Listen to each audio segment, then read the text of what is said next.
So my question today was to focus on the fact that the Trump team keeps saying that we pause foreign aid all the time. And my question had to do with, oh really? And where was the time when we paused foreign aid for the purpose of enabling the president to put out a bribe? And the fact of the matter is that when we pause foreign aid, it's pursuant to law. It's not hidden. I think this is the first time that we've had foreign aid pause, and it's hidden from everybody except for the president of the two countries and some other people who are running around with this whole scheme. So, that is their position, that what the president did with regard to this pause was perfectly okay. And the evidence is not that it is not okay. And then I just want to get to the alternative theory, the insane theory or argument that whatever the president does is okay. And the fact that they have Dershowitz as part of their team says to me that they actually stand by that argument, which is the argument that the president has, that he can do anything he wants under Article 2 of the Constitution. And I say we are watching the crowning of the president with Mitch McConnell holding the crown. That's what we're watching. Okay? If Republicans defeat the vote for witnesses, yes, should Democrats continue to kind of fight this out and try to see how much further they can drag a trial? Or in your view, would this be such a fundamentally unfair situation, sort of like, why even bother to have that argument?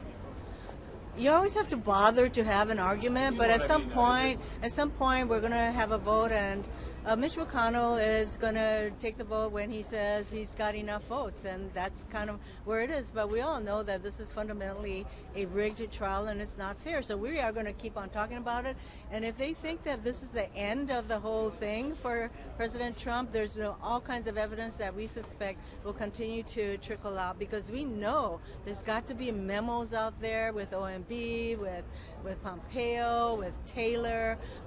There's a lot of evidence out there, because remember, during the Clinton impeachment trial, some 90,000 documents were produced. There's got to be a lot of documents with regard to what was going on with the scheme. Lots of emails going on, lots of documents relating to Giuliani. So it's out there. It's going to keep trickling out.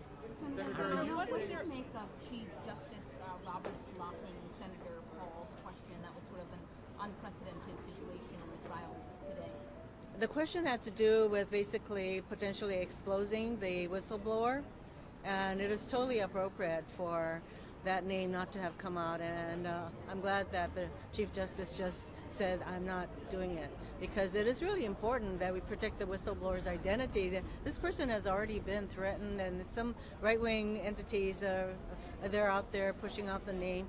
We have laws that protect the whistleblower. Not to mention, by the way, we keep saying the whistleblower's testimony or whatever the whistleblower has to provide is no longer necessary. So what should override is the need to protect the whistleblower, so that we're not putting out there the message to all whistleblowers out there, don't come forward because you're going to get smashed, you're going to get attacked by the president.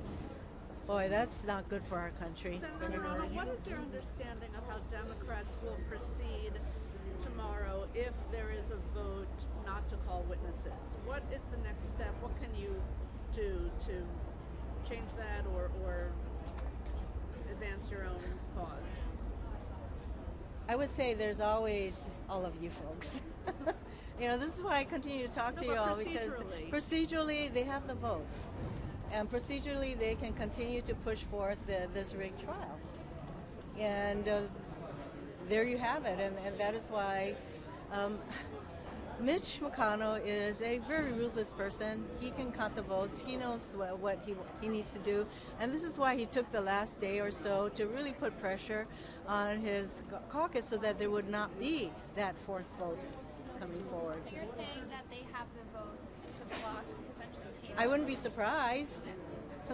We're still hoping, because that's what we do around here.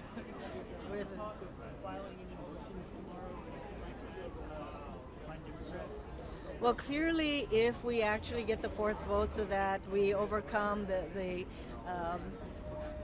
the vote that we have to take whether or not to even have witnesses. If we have the fourth vote there, then there will be motions to call certain people for witnesses, and we'll debate those motions. We won't. It'll be our managers and the Trump team, and then we shall see. But the critical vote is, in my view, going to be on whether or not we should even have witnesses.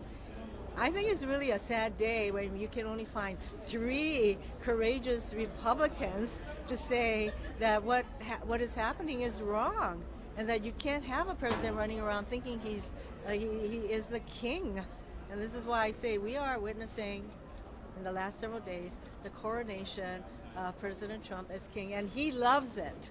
Is there a palpable feeling that that's how this is going, that it's going to fail? We will not find 4 Republicans who vote for witnesses? I think you should go and talk to some of the Republican voices. And you know what? I think it's kind of pathetic that we can only find 3 Republicans, and we continue to call on them to find the courage to stand up to this president and to Mitch McConnell. We shall see. How confident are you that you can only find these 3? I'm not confident at all. It's pathetic that there are only 3 of them, and every single day that goes by and every hour that goes by, that seems to be in question. I think it's a sad day for the so-called Republican Party, which is now the Trump Party. You know, they're going to need to find their souls. Good luck to that. Senator Blumenthal. Sorry. Senator Blumenthal this morning was saying that Rand Paul perhaps should be punished by the Senate if he sought to out the whistleblower on the floor. Your thoughts on that? This is not the first time that Rand Paul has done that. He came on the floor of the Senate with some kind of bill that was not to protect the whistleblower, and I came to the floor to object to whatever it was that he's doing. You know, I really don't know what is happening with Rand Paul, that he has this bee in his bonnet about exposing the whistleblower. I just can't explain it. And so it's not as though he hasn't tried it before, and I suppose he's going to keep on trying it, and I don't think he's going to get anywhere with that.